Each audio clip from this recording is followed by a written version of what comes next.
good morning, good afternoon, good evening from whichever part of the world you've joined. Really excited to have you all here and looking forward to the conversation with none other than Jaya Bhatija today.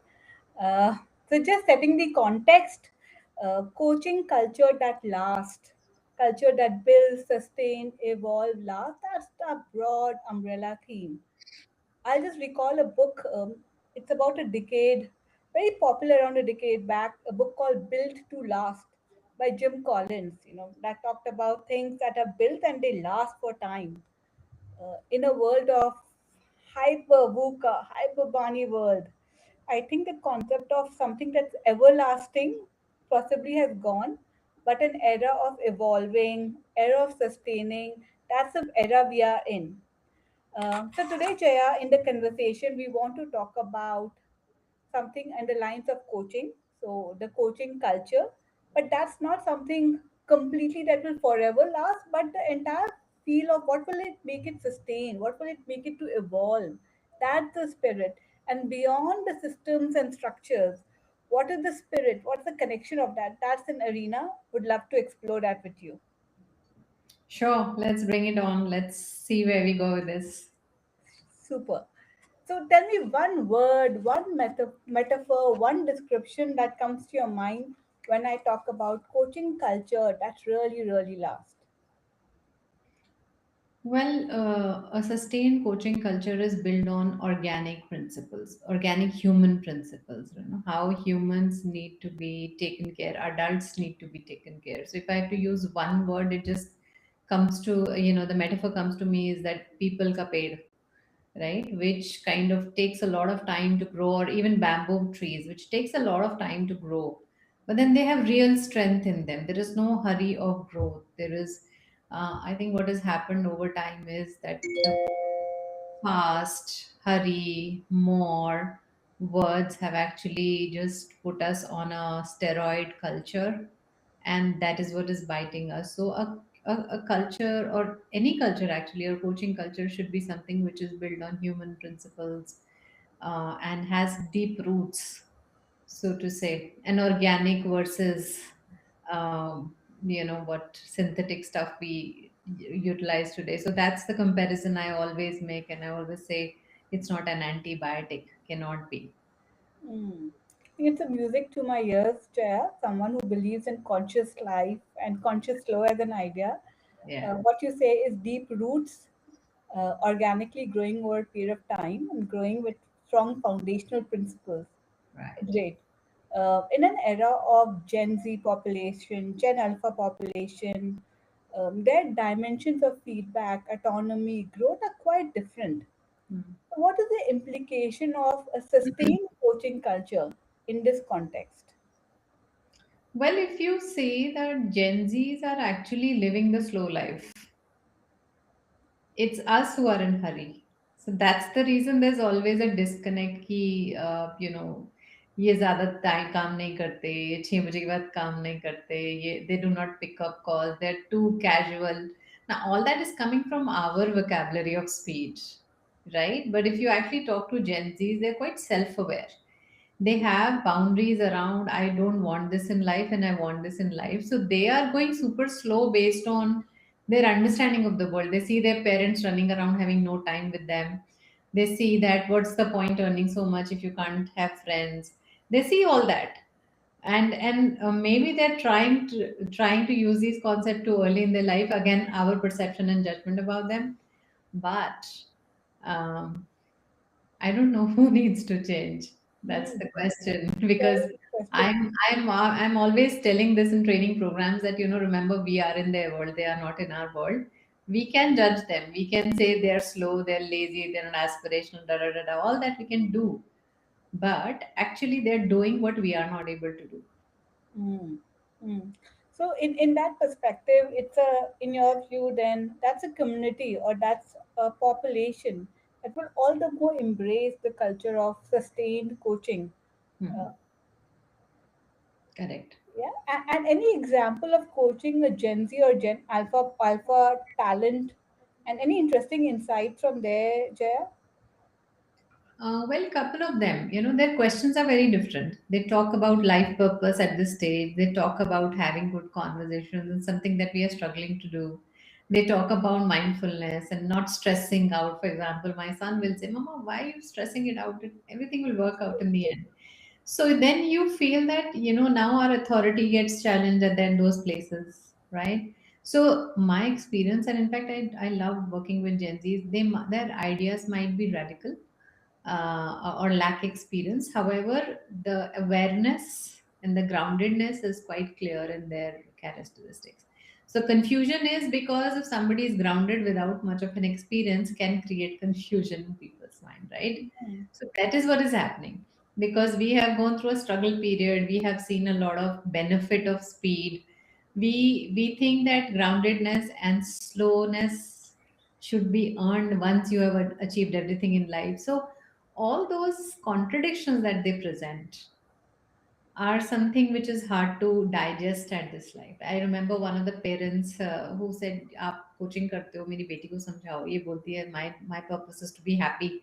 And I was like stunned कि how do I explain this to anybody that happiness is ज़्यादा career बनाओ पहले. So these are difficult conversations. But yeah, coming back to Gen Z, I think I get a lot of energy talking to them because they're quite open to experiment. Sure. Um, at the same time, very self-aware and grounded in their realities. They may not be as ambitious as we are because their basics are met. They are not starting the lives where we started. Mm. So, any Gen Z, Alpha, Gen Alpha population who has joined us in the LinkedIn chat that we're having today, feel free to chat and say a hi. Would love to engage with all of you as we end the conversation. And continuing our thread again, Jaya, uh, what can be a derailer for a coaching culture? If my intent is solid to build a coaching culture, yet what can be my derailer as an organization perspective? Well, the derailers could be not learning to unlearn, right? Relying on past patterns, relying on past success. And because coaching really needs a new lens every day, right? A non judgmental lens every day, and really needs to be brutally honest with yourself. But if our habits, let's say in the culture or organizations, are very much relying on past, or we have high action bias in the culture, those are the things that come in the way of change because then you always think that the other person is incompetent while the other person may be pacing out things and have a complete clarity of where they're going. But as somebody with action bias can actually just end up judging everybody, and if the culture is full of action bias, which happens in a lot of organizations, then bringing that change becomes difficult. This happens in teams. You have four people who are full of action, one person enters who's more paced out, is always judged and called incompetent. Mm, So action bias can come in the way, ability to not see the benefit of pace, creativity, can come in the way, lack of presence can come in the way, lack of safety is the biggest one, right? So that can come in the way. So there are several things, and again, breaking old conditioning is tough. And if you're dealing in the crowd, and if you're dealing with a lot of people having multiple ways of doing things, and what the approval is, then the validation culture also does not help bring a new change. So mm. yeah, that's the reason why it takes it's like a tortoise going, trying to make progress and two steps ahead and one step back, kind of progress it experiences then. And what I hear you saying, it's a combination of both the organizational culture and the leadership appetite, both coming together, and possibly they integrate very beautifully in any organization.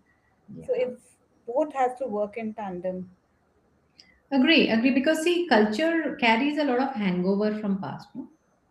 So even if you train your leadership nicely and you bring that coaching skills to them, the past hangover does not leave us easily, right? So अभी तक ऐसा होता आया है, हम ऐसे ही successful हुए हैं, this is what got us here kind of narratives. And and it's very difficult to just change everybody at the top. Hmm. Correct. So those deep roots, people have been successful with the deep roots with what they have done so far. Again, conditioning becomes extremely difficult to deal with. So that's the reason the change is more compounded. With new generation, a layer will change, and a new generation things will change, because we also have to. Coaching is such a experience, and you're a coach, you understand that it has to be experienced. For experience, you need a lot of receptivity. For receptivity, you need a lot of openness. For an openness, you need to have a learning mindset. For having a learning mindset, you have to keep your ego and past aside and be willing to learn like a child. Now, how many of us have really that appetite to unlearn? And in fact, unlearning is becoming a very key competency in today's world, because nothing new can be just digested the way it is. Everything is changing. And in the world of our access, our go-to for a lot of people is now becoming a Claude, a Chat GPT, a Gemini, and any problem. In Hmm. fact, one of my friend had a dating challenge and she couldn't reach out to me. She said, "Look, I reached out and they gave me good answers."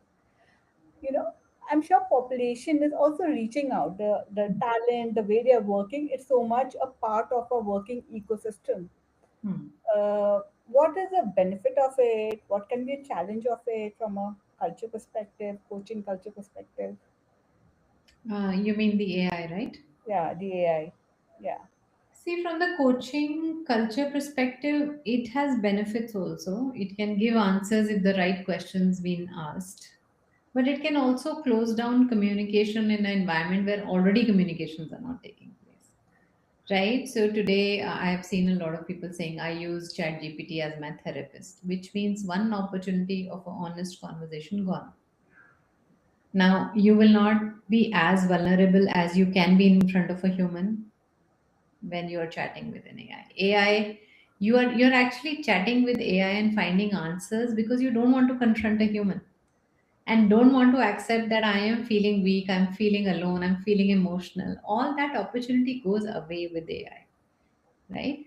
And actually, the paradox is that coaching or therapy or all these services which brings the best in us can only show improvements when we are vulnerable, when we accept. So I think the biggest downside of AI in coaching field, I feel, is you may get answers, but you're not looking for answers. You're looking for expression.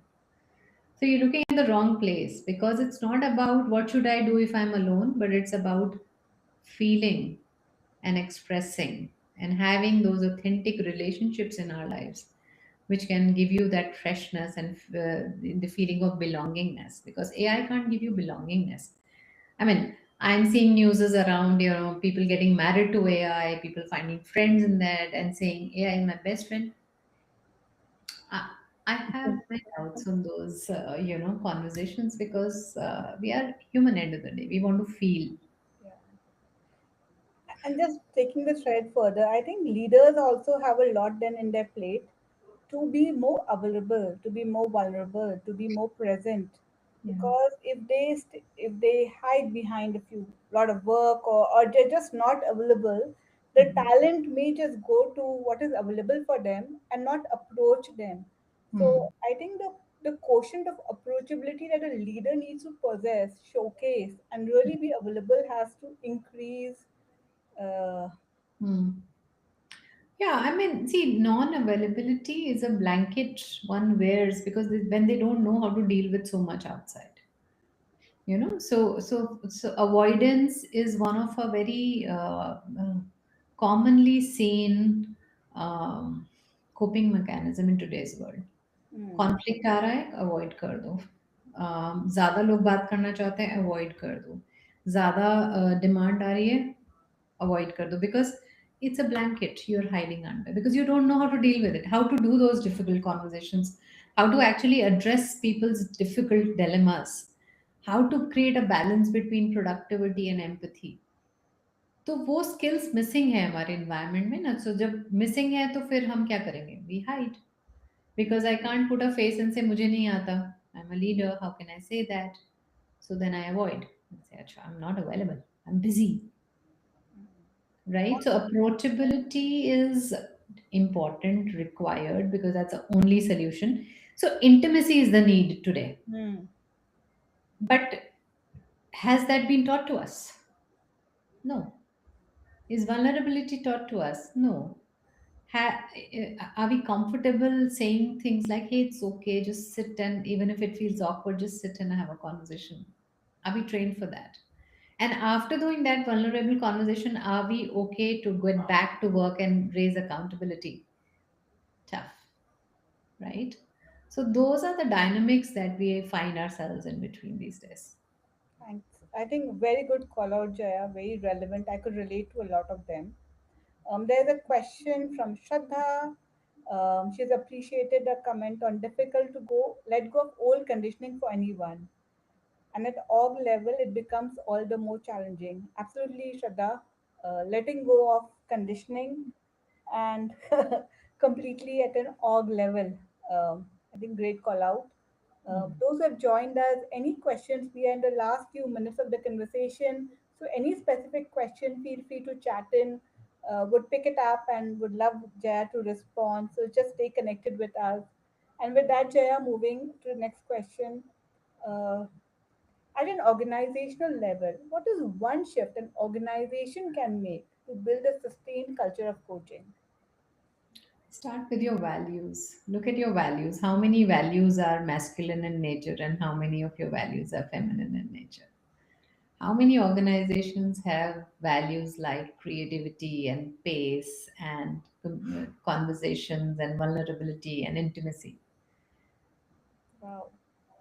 I've Right? worked with multiple organizations. I do a Oh. lot of work in value creation and vulnerability, intimacy. No, we talk about masculine values, right? So there is, again, going back to the concept of masculinity and feminism, is that we have to somewhere create our workspaces more inclusive. Inclusivity doesn't come from gender, it comes from values. Do we think like that? Because if my value system is very masculine in nature, all the policies, mission statements, value system, hiring is connected to that. Simple example is when we hire, we want people with high action bias. When we promote them, we want them to become people magicians. How does that work? What are we expecting from people? So, we also do, we actually, at end of the day, we actually judge people with a lot of people mindset. Here you go. So the first change, if any organization wish to create, is at the top level, understanding the flavor of your values. What are you teaching your people? Because again, if your values are heavy on masculinity, that is the result you will produce, because you will refer to it all the time. Your language will be that, your policies will be that, you will hire people like that, you will give leadership trainings like that, right? I remember 10 years back the popular trainings in the organization was talk on the feet, assertive communication, have a point of view.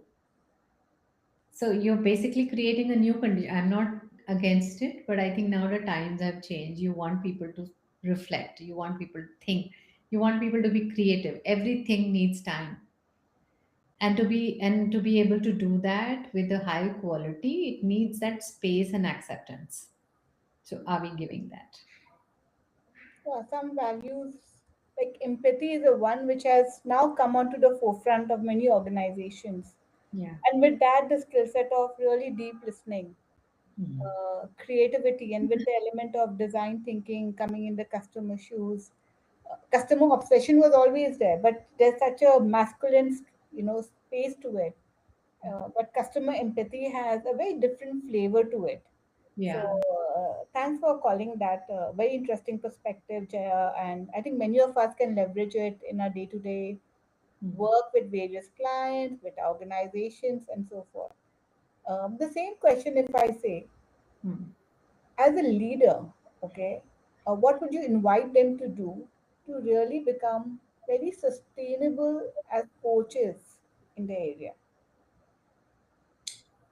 My simple tool is reflection. Can you just sit and reflect what you're doing? How you're showing up? How are you talking to people? How are you receiving them? What space are you giving? What are the space you're not giving? Today's world, everybody is intelligent enough to get their answers to these questions. Because we have all conditioned ourselves to be socially very alert, right? We are very careful about how we are looked at.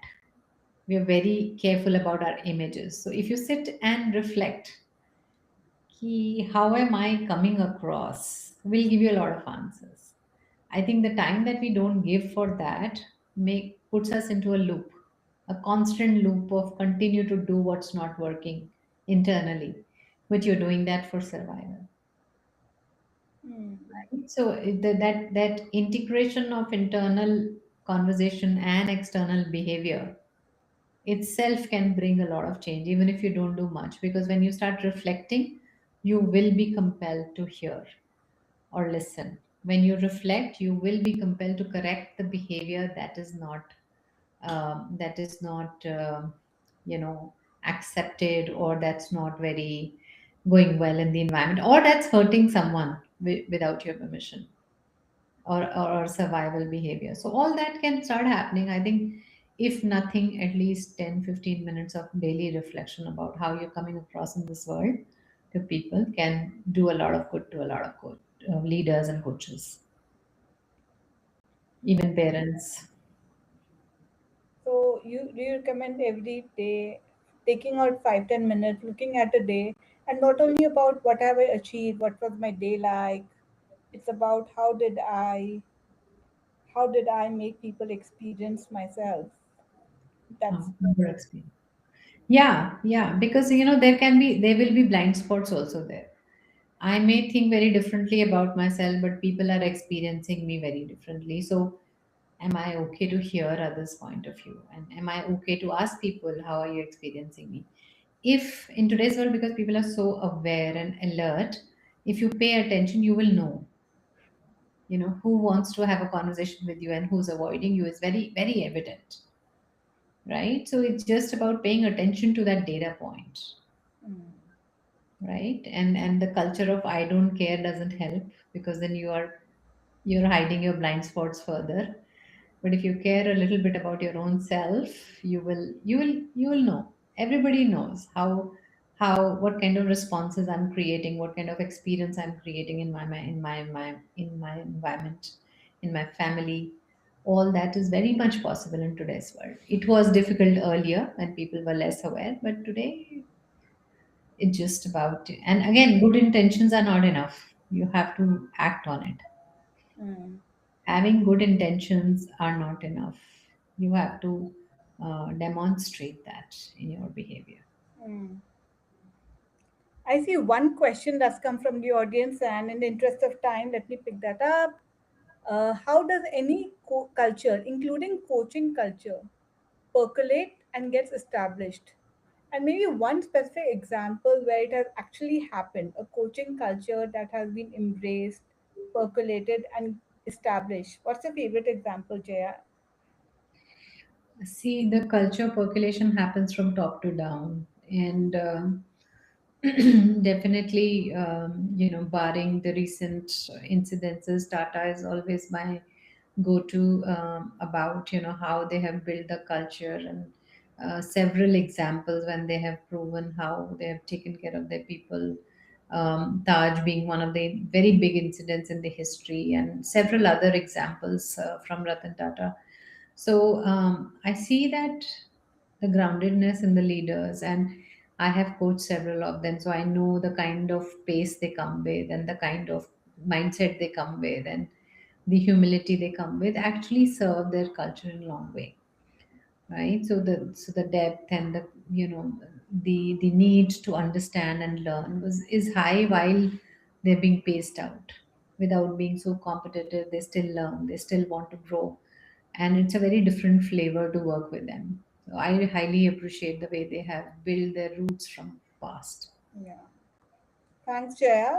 I think I'll echo that view. I've been working with the Tata Group for years. That fundamental fabric is very evident. Even with the moment you enter Bombay House in Mumbai, there's something about that culture that just comes uh, at every touch point, being how you're greeted by someone at the door, to the way animals are around the front entry, to the way leaders think, behave, grow, and the way they invest in people, for sure. And Uh, then recently I visited Reliance office. I was very surprised by the way they receive you at the entrance, even if you are making your identity ID card at the door. Very different, I just suddenly felt something changed after coming out from the cab. You're received so differently by the staff there at the gate. I'm like, okay, what happened? What just happened? There was an instant reception. So I think these are some of the organization, even IOCL, I've seen the way they receive you. These legendary organizations have been there forever and never kind of rushed to make it whatever. Have that groundedness in them. There is a pace and there is a groundedness, there is rootedness in their conversations, and there is a lot of culture embedded, is what I see. sure. So if I recap, couple of key places where we spent our time together, Hmm. and reconnecting the thread to the groundness, the people tree, the bamboo tree, deep roots over a period of time, sustained.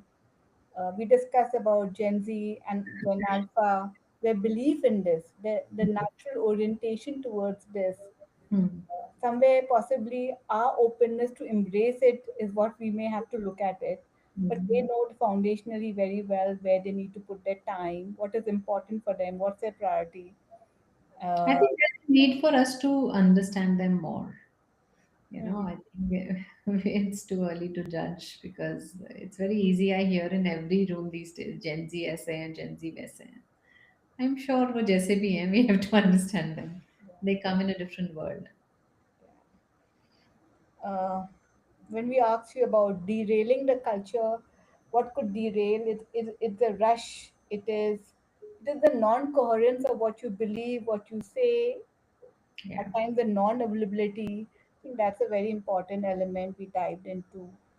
And the shift, uh, from an organization lens, the long-term perspective, the feminine values, embracing of that was a brilliant one.